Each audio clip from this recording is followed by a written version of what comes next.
السلام عليكم. اليوم المنتخب الوطني التونسي لعب ضد بوتسوانا، واللي كانت وفاة المقابلة بنتيجة الفوز تاع المنتخب التونسي 2-1. ساعة المنتخب كان لعب مقابلة هذه ماهيش تلفزي، ماهيش موجودة في قنوات باش نتفرجوا فيها، ولعدة أسباب. كي سألوا اللي بالمنتخب التونسي خميس الحمزاوي قالهم راهم الأسباب متاعها ما فماش مدارج للجماهير من أجل احتضان المقابلة هذه، ورانا ما لقيناش استادات أخرين ذو جودة باهية ولا جودة عالية باش ينجموا يتفرجوا في الماتش. دونك هذه معناها للتوضيح. بالنسبة للنقل التلفزي، هنا يقول لك الناخب الوطني أنا نحب نعمل مقابلة مسكرة إعلاميا باش ما يتفرج فيها حتى واحد، ونجم نبدل على روحي والمنافسين نتاعي ما يتفرجوش فيا. هنا انا تعش نقول حاجه برك، يا ولدي اعمل اللي تحب. اليوم انت يا سامي طرابلس اعمل ايش تحب انت، لكن نحبه في الماتشوات لوفيسيال، نحبه احنا اللي النتيجه تجي كيفاش امورك هذيك. العب 5 6 17 يمين يسار، هذيك حاجه تخصك. احنا تعش نحبه منتخب بلادنا يفوز نقطه وارجع للسطر. وقلت لك راهي فما برشا ناس تستنى فيك في الدورة، راهو هذه لازمك تفهموش، هذه يعرفوا هو بطبيعته، لكن انا نحب نزيد ننوه، وان شاء الله باش نزيدوا نحكيو عليه اكثر الموضوع هذايا، لانه ديما مشكلتنا في تونس يحبوا رواحهم انانيين. الانانيه تمشي على ساقها، ريتو اناني لدرجه رهيبه. كان جمعيته تكور ولا جوار من جمعيته، راك شفت المنتخب والتطبيل والبندير، والاخر مثلا من المنافس نتاعو ضربة جزاء ضيعها، وتشوف كيفاش مش نتاع منتخب ومش ملاعبي. حسير يوريك اللي احنا رانا ما نميزوش ما بين مصلحة المنتخب التونسي وما بين شنو اللي موجود وشنو اللي لازم يكون في قضية الميدان. معناها اللي يستحق بالكومبيتونس، انسان مجتهد، انسان ملاعبي نهبطوه، ما هوش ملاعبي ما عندوش حتى علاقة، ما ينجمش يعاون، يمشي يربي معاه. دونك ماذا بينا ننظفوا الاجواء باش المنتخب الوطني التونسي يقدم.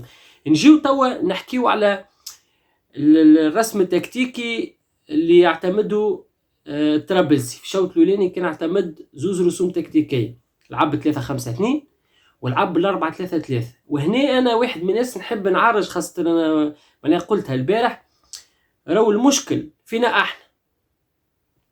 ايش معناها انا راني اليوم يا سامي طرابلسي صحيح لعبنا 3-5-2 في مقابلة ضد البرازيل وكنا أبدعنا فيها، لكن بالكاليتي الجوار اللي عندنا راهو مش بالضرورة باش نلقى روحي لازمني نلعب هكاك. لا راهو المنتخب التونسي على مر معلش أنا السنوات ولا مر الماتشوات ولا اللي هو ديما المنتخب التونسي في 4-3-3. بالعكس ساعات كنا نبدلوا نمشيو في 4-2-3-1، لكن وقتاش نلقاو روحنا في 4-3-3.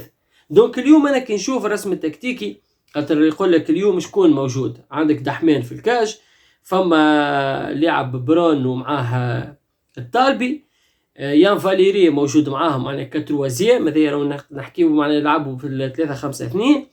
على اليمين كان لاعب العاشوري، على اليسار كان مرتضى بن وناس. ثلاثي وسط الميدان اللي هو اللاعب السخيري كبيفو سونتينير مع حنبع المجبري اسماعيل الغربي، وتاكوندو بوانت هو الحجم المستوري، وراه الياس سعد. لكن هذه راك ما تنجمش تلعب بها وقت اللي تكون في منظومة هجومية. ايش معناها راك تنجم تدافع بها، راك تنجم تعمل بها لي كونتر، لكن راك ما تنجمش تمشي بها لبعيد على المستوى الهجومي.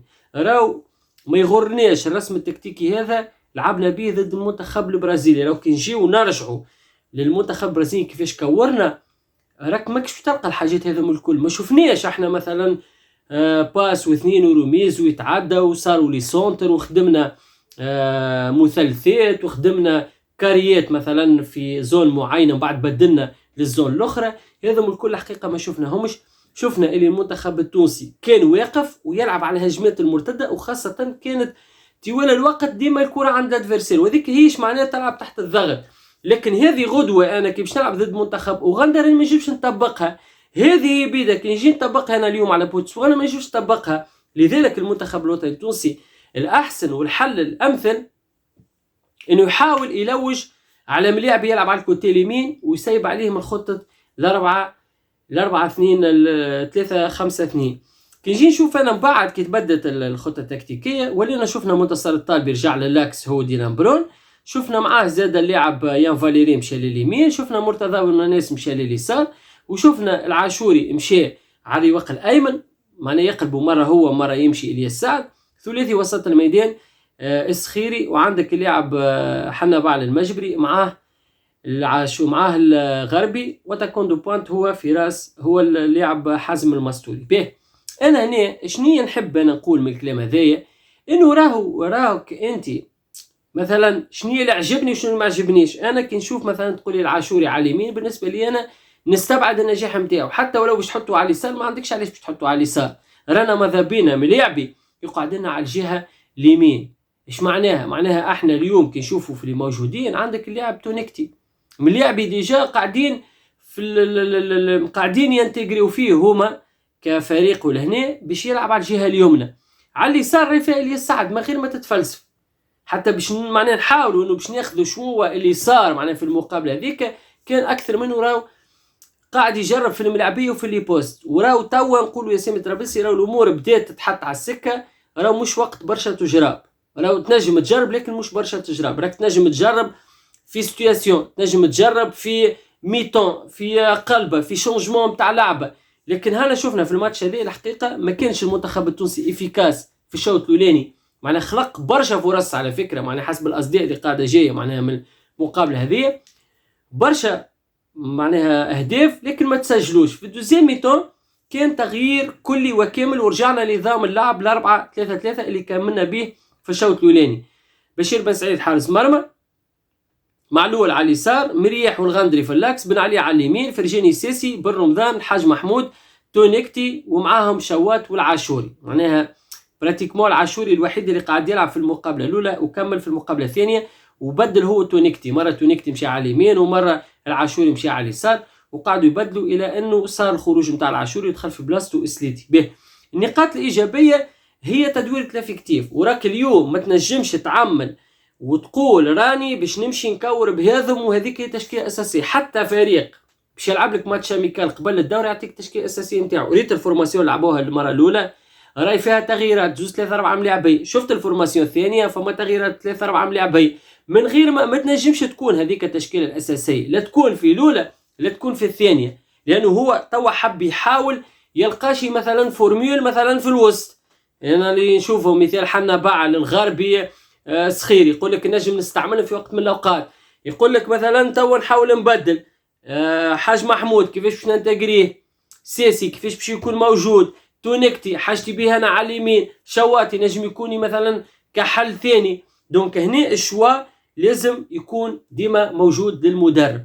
به الحاجه المهمه هو اليوم فما شلبوق باهي الاشباه النباره على المنتخب الوطني التونسي كي يحكيوا على السليتي، يقول لك السليتي ومش حاضر الملاعب هبط يكور، ضربة جزاء سجلها سليتي وفما اسيست، وكان هو سجل معناها الهدف الثاني للمنتخب الوطني التونسي.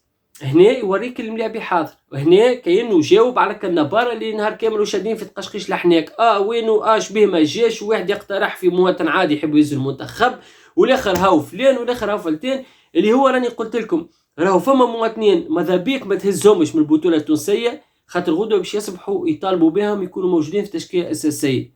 دونك راك ما تستنى شيء منهم، ما تستناش، ما ينجموش يعاونوك، انا نعطيك ما ينجموش يعاونوك من الاخر، ما ينجموش. اليوم لازمنا نلقاو حلول على مستوى الملاعبيه اللي نشطوا لبرا، هذاكم هما اللي باش ينجموا يرفعوا من مستوى المنتخب الوطني التونسي. لذلك هذه التشكيله هذه معناها حسب الاصداء اللي جايه من المقابله، لكن ديما فما ردود افعال، وهنا نحب نجي منهم من ردود الفعل. نادر داود كحكي على رياكسيون على المنتخب الوطني التونسي وقال اللي منتخبنا ما نجمش نجي نقارنوا انا بالمغرب، ما نجمش نحكي عليه على الجزائر. ديما هنا عرفتك اللي ديما يحبوا يقزموك، ديما يحبوا يشلكوك، ديما يحبوا يحطموك، ديما احنا خايبين، ديما ما نعرفش درا شنو. قالوا له شنو علاش شنو الفرق اللي عملت؟ قالوا احنا لا نمتلك جوده نتاع ملاعبيه قادره على انها باش تحدث الفارق من لمسه فنيه من ما نعرفش شنو. ودي نعرفوا نحن قلنا عكس هذايا، لكن كلامك هذا شنو باش يزيد؟ انت كي تدخلني انا في المقارنات مع منتخبات اخرين شنو باش يزيدني؟ ما يزيدني حتى شيء. دوك انت انا ماذا بيا نقول لك يا نادر داود ولا انت ولا غيرك ولا اللي ما نعرفش انا من اي مكان وكان، يا ودي كي تجي تحكي على المنتخب التونسي تقول كلمه باهيه تسكت. ريت اليوم ما تنجمش تبني على ماتش. يا خويا ربحنا 80 اليوم، ربحت اليوم 5 6 اليوم ربحت. اي غدوه معناها انت باش تشد اوغندا تغفسها وباش تغفس نيجيريا وباش تسكب افريقيا، ما عنده حتى علاقه بالواقع. ياما منتخبات حاضر في كؤوس افريقيه ولا في مونديال ولا في اللورو ولا في اللي هو، يجي يعمل لك مقابلات وديه يتعادل فيهم، يعمل لك يكس يخسر. نيجيريا هاي خاصت معناها بيجي تاكل سكور من عند تونس بالارقام نتاعكم، السكور من عند تونس. لذلك كلمه باهيه في المنتخب التونسي يرحم والديكم، ما كانش خويا عاونونا بالسكات نتاعكم. هكا كملنا الفيديو، نتقابلوا ان شاء الله في فيديو جديد.